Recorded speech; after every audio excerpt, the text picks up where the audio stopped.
क्या महाजिर हिंदुस्तान चले गए, पंजाबी जालंधर चले गए, पठान अफगानिस्तान चले गए, बिलोची ईरान चले गए, खाली फौज रह गई पाकिस्तान में।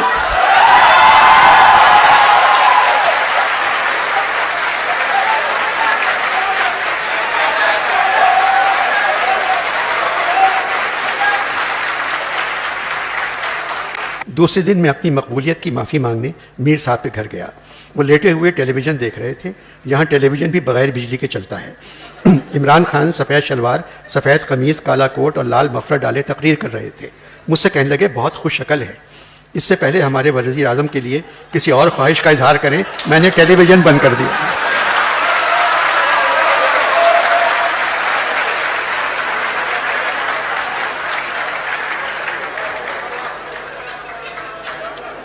मैंने टेलीविज़न बंद कर दिया। कहने लगे, इमरान है कैसा? मैंने कहा, न्याजी है मगर न्याजमंद नहीं, अकल है मगर अकलमंद नहीं, फिक्र है मगर फिक्रमंद नहीं, दौलत है मगर दौलतमंद नहीं। मीर की कुल्लियात जो मैं तरतीब दे रहा हूँ तकरीबन मुकम्मल हो चुकी है। मीर साहब चाह रहे हैं तुम इस किताब का नाम बताओ। मैंने कहा, क़िबला आप अनवर मकसूद के घर एक मरतबा गए हैं, मैं 1000 मरतबा जा चुका हूँ। वो ऐसा नाम बताएगा जिसके कई मतलब निकल आएंगे। कहने लगे, वो मुझे तुमसे ज़्यादा जानता है, मेरी इज्जत करता है और मुझे शायरों का खुदा मानता है। फिर मैंने हिम्मत करके जो नाम तुमने पिछले ख़त में लिखा था वो बता दिया। मैंने कहा, अनवर मकसूद चाहता है आपकी कुल्लियात का नाम ख़वातीन व हज़रात होना चाहिए। उचक के बैठ गए। मैंने गुपक लिया वरना पलंग से गिर जाते। बोले, कुल्लियात का नाम ख़वातीन व हज़रात? मैंने बताया, अनवर ने लिखा था 2000 अशार ख़वातीन के बारे में, 2000 अशार हज़रात के बारे में। कहने लगे, अब नाम समझ में आया, रख दो। टेलीविज़न लगाया। इमरान की तकरीर ख़त्म नहीं हुई थी। ज़ोर से अपना एक मिसरा पढ़ा, अल्लाह रे क्या नमक है आदम के हुस्न में भी। मैं खुदा हाफिज़ कह के चला आया। कुछ दिन पहले मगरिब के बाद फैज़ साहब से मुलाकात हुई। कहने लगे, पाकिस्तान में तब्दीली आ गई है। मैंने कहा, मुझे मालूम है, अब लाहौर में मेला चरागां की जगह फैज़ मेला होता है।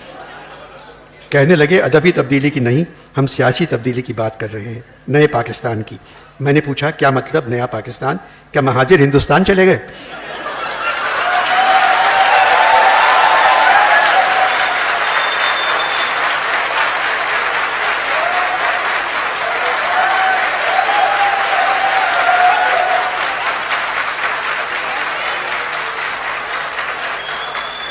क्या महाजिर हिंदुस्तान चले गए, पंजाबी जालंधर चले गए, पठान अफगानिस्तान चले गए, बिलोची ईरान चले गए, खाली फौज रह गई पाकिस्तान में?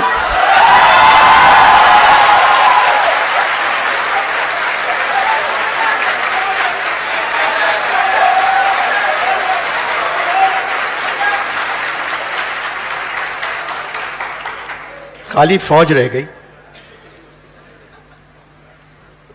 पाकिस्तान में, वो तो शुरू से थी। फिर नया पाकिस्तान कहां से आ गया? नाराज हो गए और चले गए।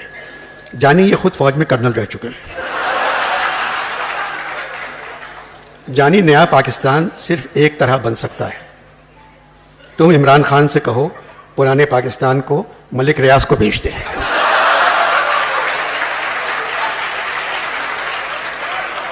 और नया नाजमाबाद के पीछे नए पाकिस्तान की बुनियाद रख दे।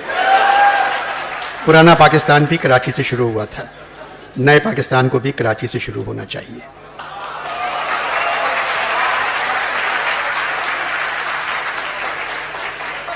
तुमने खत में लिखा था तुम्हें एक फंक्शन में शायरी और सियासत पे बात करना है। पाकिस्तान क्या सियासत से ठीक हो सकता है या शायरी से? जानी, शायरी और सियासत में सिर्फ झूठ होता है। पोइट्री और पॉलिटिक्स में से झूठ निकाल दो तो सिर्फ सफ़ेद कैनवस रह जाता है। शायर अपनी गज़ल के हर दूसरे शेर में यू टर्न लेता है और सियासतदान अपनी हर तकरीर में यू टर्न लेता है। बस एक बात ज़रूर कह देना, अच्छे शायर के लिए अच्छा इंसान होना ज़रूरी नहीं है, मगर हर बड़े सियासतदान के लिए अच्छा बेईमान होना बहुत ज़रूरी है। इमरान ईमानदार हैं, इसीलिए मुश्किल में हैं। अब बचा क्या? पाकिस्तान सियासत से ठीक हो सकता है या शायरी से? कायद आज़म बहुत बड़े सियासतदान थे, अल्लामा इकबाल मुहब्बे वतन थे और बड़े शायर थे। अब पाकिस्तान में न कायद पैदा हो सकते हैं न अल्लामा। पाकिस्तान को तरक्की, अगर पाकिस्तान की तरक्की तुम देखना चाहते हो तो पंजाबी वकीलों को फौजी बना दो और पंजाबी फौजियों को वकील बना दो। मैं कसम खाता हूं ये 2 दिन में सरहद पार कर लेंगे।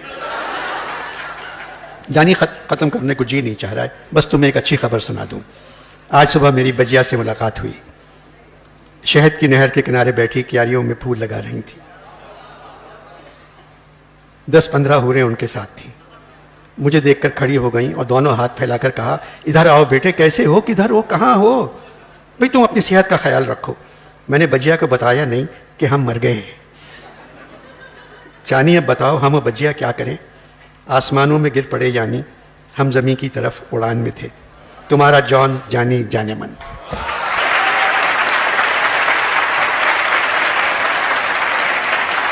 पाकिस्तान सियासत से ठीक हो सकता है या शायरी से। कायदे आज़म बहुत बड़े सियासतदान थे, अल्लामा इकबाल मुहब्बे वतन थे और बड़े शायर थे। अब पाकिस्तान में ना कायद पैदा हो सकते हैं ना अल्लामा।